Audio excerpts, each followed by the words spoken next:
It likely won't surprise you that many of the participants in the MS Walk have multiple sclerosis themselves.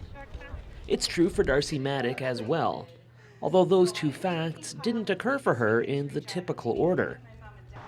Her support of the annual event began in 2002 through her employer, Saskatchewan Blue Cross, the title sponsor. We were already corporate sponsors at that point in time, and so I got involved. There was people that I work with here, a co-worker and a friend of, or a spouse of another co-worker that had MS.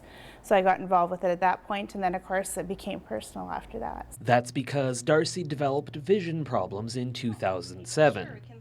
Although she initially thought it was a sinus infection, she was surprised when a CAT scan and MRI confirmed she has MS. There's not any of it in my family. I hadn't had symptoms before of anything like that. I was past the quote-unquote usual age group for being diagnosed. Medication and other treatments have helped her cope with the disease, as has her familiarity with MS through her job as a client service specialist at Blue Cross, which sees her deal with more complicated medical cases. Customer service, this is Darcie. It helped because you understood kind of where it was going to present, the different ways you could see it, but it was still something that at that point in time, then you start looking into the nitty-gritty and figuring out, okay, what does this mean? It's just kind of one of those big life-changing things that you kind of go, okay, well, this is what's happening, so now how do we deal with it? Mattick says she loves her job and is tremendously proud of the way her company has taken on MS.